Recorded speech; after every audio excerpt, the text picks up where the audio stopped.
Hello,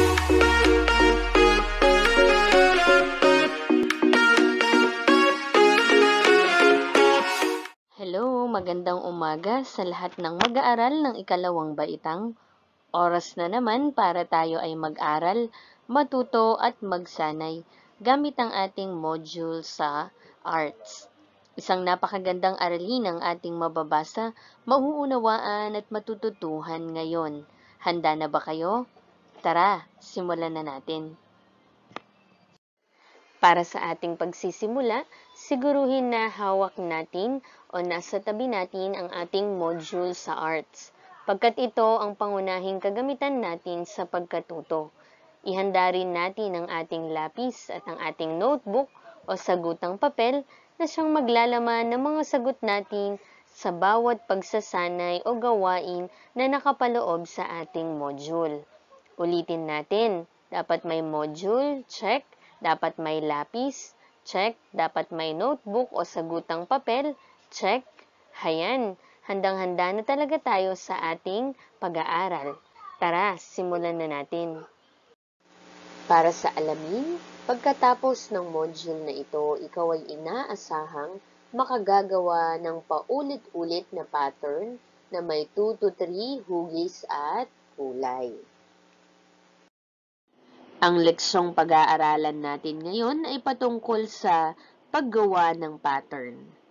Alam mo ba na ang pattern ay isa din sa napakasayang likhang sining? Kung saan ito ay naglilimbag ng paulit-ulit o salita na disenyo at hugis.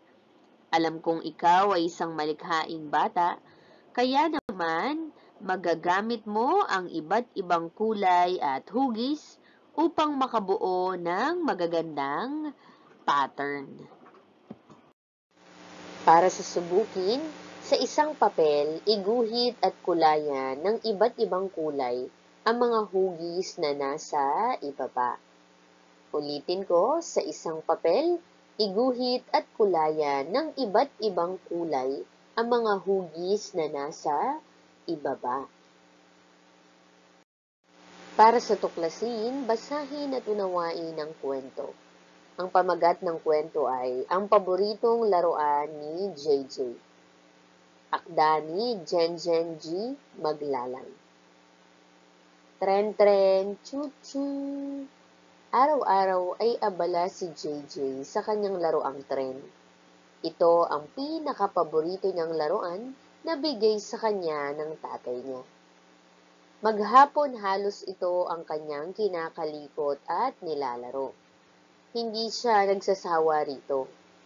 Kasabay ng kanyang paglalaro sa tren na ito ay ang mga maliliit niyang mga sasakyan na may iba't ibang kulay. May pula, may asul, may berde at may dilaw. Isang araw, inihanay ni JJ ang lahat ng kanyang mga laruan sa may kusina nila habang nagluluto ng ulam si nanay. Napasigaw na lang ng malakas ang kanyang nanay. Aray ko, tulong anak, sigaw ng kanyang nanay. Ano ba ito? Bakit kasi dyan mo inilagay ang mga laruan mo, JJ? Sabay tanong ng nanay sa anak. Itatabi ko na po, patawad po inay, ang pagmamakaawa niya sa nanay. Sa susunod po ay maglalaro na lang ako sa may tabi para po hindi ako nakaharang sa may daanan. Para sa panuto, sagutin ang mga tanong. Isulat ang iyong sagot sa hiwalay na sagutang papel. Number 1, ano ang pinakapaboritong laruan ni JJ? Number 2, ano ang sukat ng mga laruan niya? Number 3, ano ang kulay ng mga laruan? Number 4, ano ang ginawa ni JJ kung bakit nadulas ang kanyang nanay? Number 5, ano ang natutunan sa kwento? Para sa suriin, tandaan, ang paggawa ng pattern ay isang uri ng likhang sining kung saan ito ay naglilimbag ng paulit-ulit o salita na disenyo at hugis. Ang paggamit ng iba't ibang kulay ay makatutulong din sa pagbuo ng magagandang pattern. Halimbawa ay ang mga iba't ibang hugis at kulay na makikita sa ibaba. Para sa pagyamanin gawain 1, iguhit sa sagutang papel at kulayan ang mga hugis. Sundin ang itinakdang kulay sa bawat hugis. Para sa bilog, kulay pula. Para sa parihaba, kulay dilaw. Para sa tatsulok, kulay asul. At para sa parisukat, kulay berde. Para naman sa gawain 2, ang panuto ay piliin ang kasunod na hugis upang mabuo ang pattern sa bawat bilang. Iguhit ang iyong sagot sa hiwalay na sagutang papel at kulayan ito. Ulitin ko, piliin ang kasunod na hugis upang mabuo ang pattern sa bawat bilang. Iguhit ang iyong sagot sa hiwalay na sagutang papel at kulayan ito. Para sa isagawa, ang panuto ay suriin ang pattern at iguhit ang wastong hugis na susunod sa hanay. Isulat ang iyong sagot sa hiwalay na sagutang papel at kulayan ito.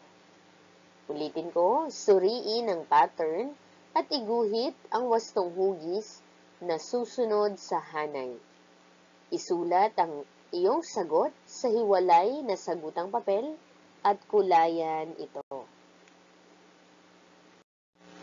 Para sa tayahin, kumpletuhin ang pattern gamit ang iba't ibang hugis at kulay nito. Iguhit ang iyong sagot sa hiwalay na sagutang papel. Ulitin ko, kumpletuhin ang pattern gamit ang iba't ibang hugis at kulay nito. Iguhit ang iyong sagot sa hiwalay na sagutang papel. At para naman sa karagdagang gawain, gumawa ng 5 sariling pattern gamit ang mga makukulay na papel, dyaryo o magazine. Gumupit at idikit ito sa isang malinis na papel. Magpatulong sa inyong magulang o tagapangalaga sa paggupit. Maraming salamat mga bata. Tandaan, ang paggawa ng pattern ay isang uri ng likhang sining kung saan ito ay naglilimbag ng paulit-ulit o salita na disenyo at hugis. Ang paggamit ng iba't ibang kulay ay makatutulong din sa pagbuo ng magagandang pattern. Ito si Teacher Carmela M. Santos na nagsasabing, patuloy na magbasa, patuloy na magtuto, patuloy na magsanay, #ProjectAppear. Paalam!